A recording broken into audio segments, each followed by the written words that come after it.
Waalaikumsalam warahmatullahi wabarakatuh. Selamat pagi, bagaimana kabar kalian anak-anak? Selamat pagi, alhamdulillah baik. Baik, sekarang ketua kelas untuk memimpin doanya. Doa mulai. Berdoa selesai. Baik, sekarang ibu absen. Aini masuk. Masuk. Salsa masuk. Masuk, Bu. Alhamdulillah kalau masuk semua. Ada yang tahu hari ini kita membahas apa?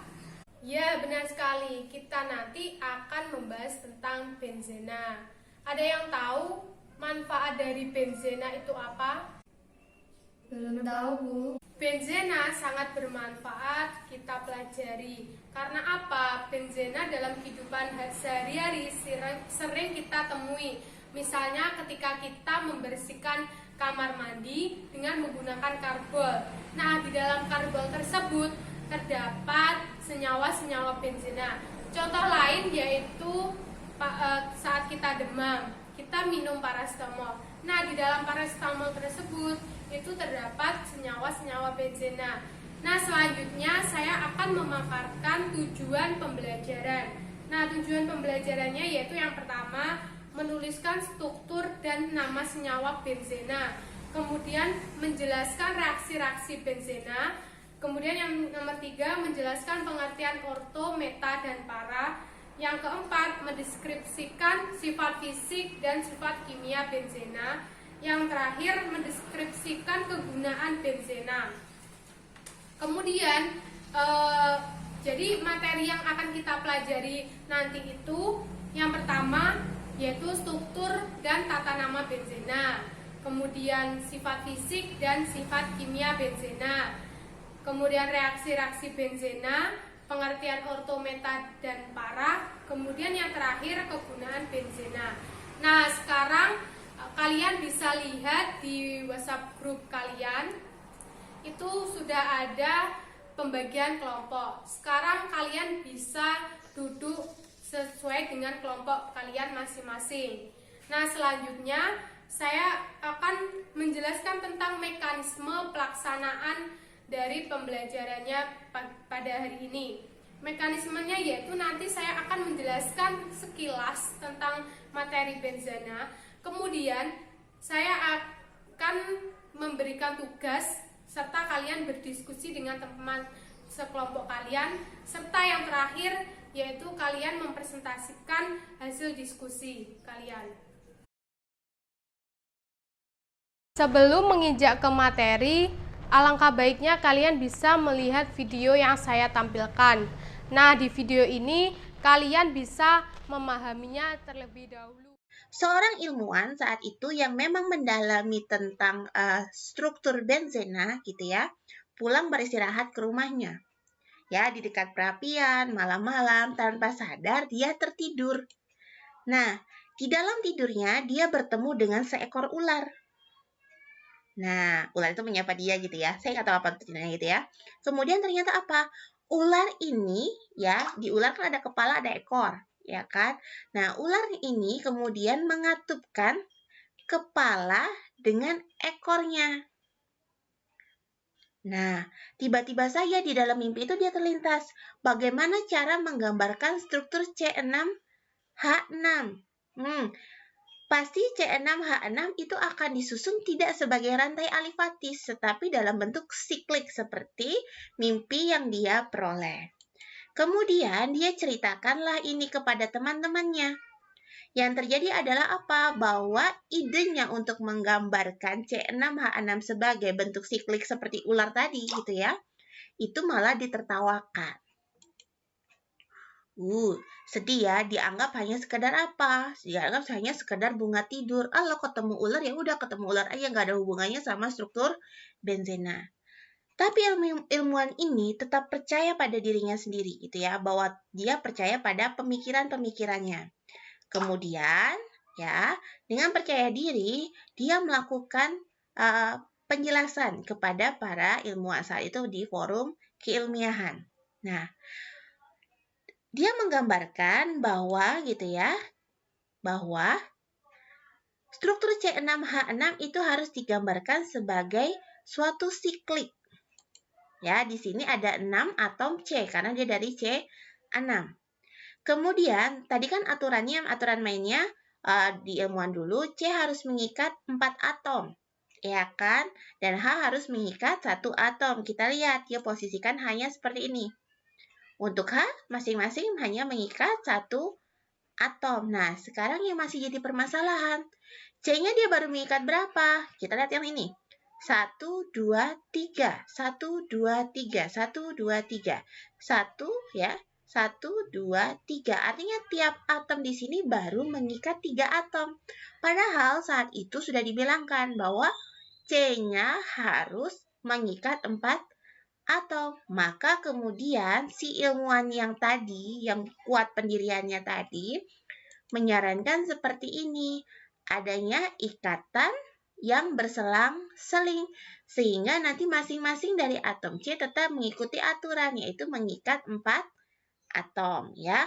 Dari situlah dia bilang bahwa yang namanya benzena itu adalah siklik 6C gitu ya. Dengan ikatan tunggal dan rangkap berseling-seling. Nah, siapakah ilmuwan hebat ini yang nggak peduli walaupun dibully gitu ya? Dia adalah Friedrich August Kekulé von Staradonis, ya, atau yang kita kenal sebagai Kekulé. Nah, apa sih hikmah yang bisa kita ambil dari cerita ini? Bahwa seseorang yang punya ketekunan tertentu, kemudian dia telah mempelajarinya lama gitu ya, sekalipun pemikirannya saat itu belum diterima gitu ya, dia tetap berjuang dan berusaha. Nah, banyak sekali sebenarnya ilmuwan yang mencoba menjelaskan tentang rumus benzena, tetapi ternyata yang tadinya awalnya ditolak gitu ya, struktur yang diajukan Kekulé inilah yang paling mendekati dengan sifat asli dari si benzena itu sendiri. Setelah melihat video yang telah saya tampilkan, saya harap kalian sudah memiliki gambaran tentang materi benzena. Nah, saya akan menjelaskan tentang materi benzena. Yang pertama yaitu struktur dari benzena. Ya, struktur dari benzena menurut Kekulé itu seperti ini, yaitu ikatan tunggal dan ikatan rangkap dua yang berselang-seling. Kemudian heksagonal, ada struktur segi 6 yang di dalamnya ada seperti cincin. Kemudian tata nama dari benzena. Yang pertama yaitu benzena monosubstitusi atau mengikat satu substituen. Misalnya benzena mengikat dengan OH, ini dinamakan fenol. Kemudian benzena mengikat dengan CH3, ini dinamakan toluena. Kemudian benzena mengikat dengan NH3, dinamakan anilin. Kemudian benzena disubstitusi atau mengikat dua substituen, yaitu substituen dengan prioritas tertinggi itu diberi nomor 1. Nomor juga dapat diganti dengan awalan orto atau O untuk nomor 1 dan 2. Kemudian dapat dinamakan atau diberi nama meta dengan lambang M untuk nomor 1 dan 3. Kemudian para untuk diberi lambang P untuk nomor 1 dan 4. Kemudian contohnya seperti ini, yaitu ada benzena yang mengikat OH dan CH3. Ini dinamakan metilfenol karena OH ini menduduki prioritas tertinggi, jadi diberi nomor 1. Kemudian metilnya ini CH3, ini diberi nomor 2. Jadi yang sebenarnya 1,2 metilfenol atau dapat juga dinamakan O-metilfenol. Kemudian benzena polisubstitusi atau mengikat lebih dari satu substituen. Misalnya yaitu CH3, ini CH3 Cl Cl. Nah, ini contohnya yaitu CH3 Cl Cl. Karena CH3 memiliki prioritas tertinggi sehingga dinamakan toluena. Jadi penamaannya 3,5 diklorotoluena. Selanjutnya saya akan menjelaskan tentang sifat fisik dan sifat kimia dari benzena. Sifat fisik dari benzena yang pertama yaitu zat cair tidak berwarna, yang kedua yaitu memiliki bau yang khas, yang ketiga yaitu mudah menguap, yang keempat yaitu tidak larut dengan pelarut polar atau air, yang nomor 5 memiliki titik leleh 5,5 derajat Celcius, yang keenam yaitu memiliki titik didih 80,1 derajat Celcius. Nah, selanjutnya yaitu sifat kimia dari benzena. Yang pertama bersifat karsinogenik atau racun, kemudian merupakan senyawa nonpolar. Yang nomor 3 yaitu tidak begitu reaktif, tapi mudah terbakar dengan menghasilkan banyak jelaga. Yang keempat yaitu lebih mudah mengalami reaksi substitusi daripada adisi. Selanjutnya saya akan menjelaskan tentang kegunaan benzena. Kegunaan benzena yang pertama, benzena digunakan sebagai pelarut. Yang kedua, benzena juga digunakan sebagai perkusor dalam pembuatan obat, plastik, karet buatan, dan pewarna. Selanjutnya, benzena digunakan untuk menaikkan angka oktan bensin. Semakin tinggi nilai angka oktan bensin, maka kualitas bensin akan semakin baik. Kemudian, asam salisilat digunakan sebagai obat dengan nama aspirin atau asetosal. Kemudian, anilina digunakan sebagai pembuatan zat-zat warna diazo.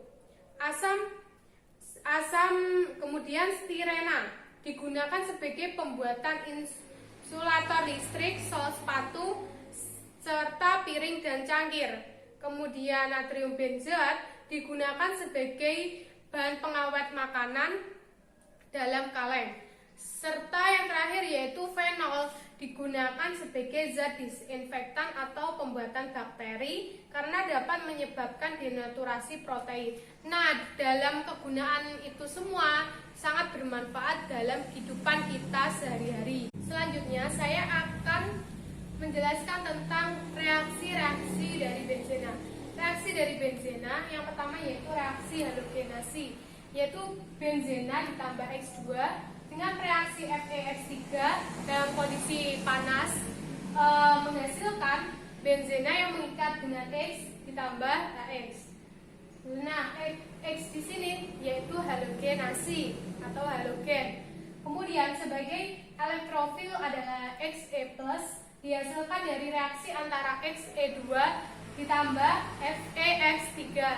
Nah, FeX3 misalnya FeCl3 adalah suatu asam lewis yang berfungsi sebagai katalis.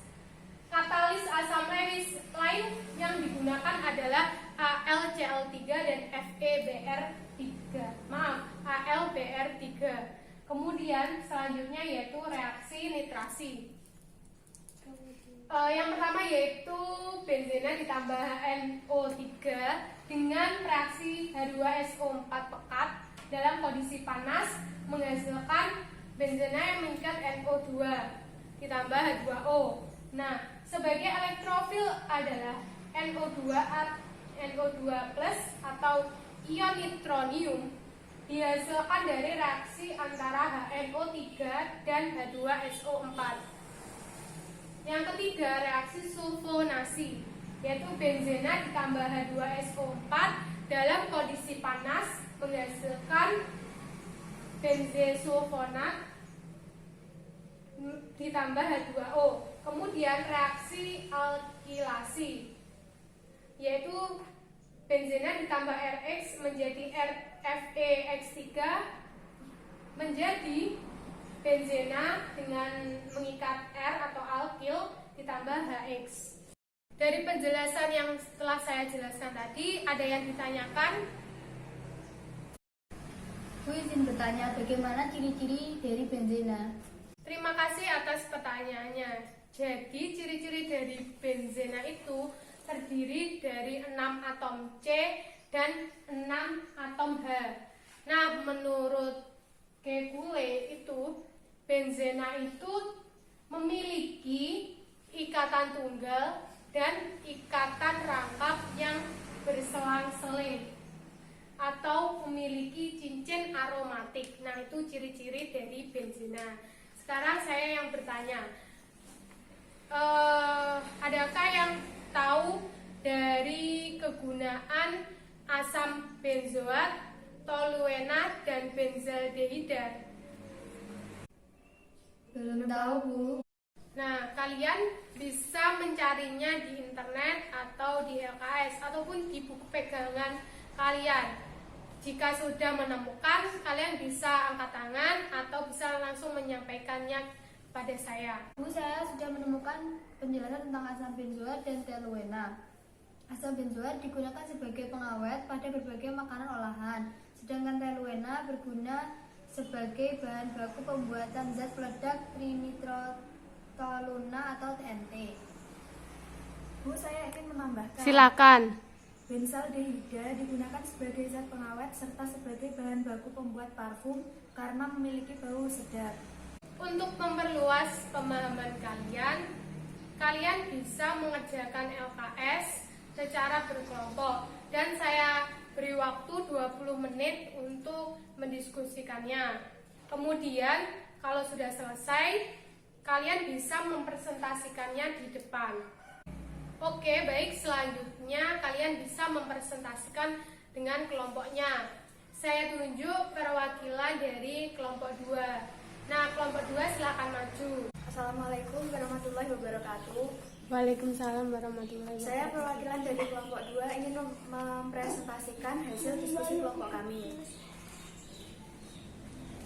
Pertama, bagaimana struktur benzena menurut Kekul? Jelaskan. Benzena terdiri dari 6 atom C dan 6 atom H atau C6H6.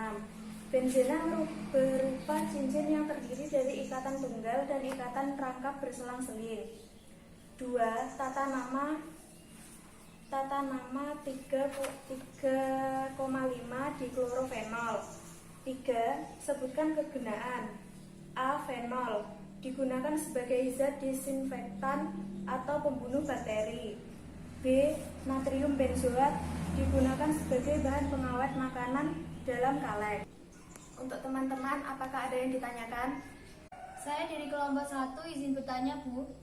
Berikan contoh senyawa benzena dalam kehidupan sehari-hari. Yaitu amoksilin. Amoksilin tersebut digunakan untuk antibiotik yang mengandung senyawa benzena. Sekian presentasi dari kelompok saya. Wassalamualaikum warahmatullahi wabarakatuh. Waalaikumsalam warahmatullahi wabarakatuh. Terima kasih untuk kelompok 2, presentasinya sangat bagus sekali.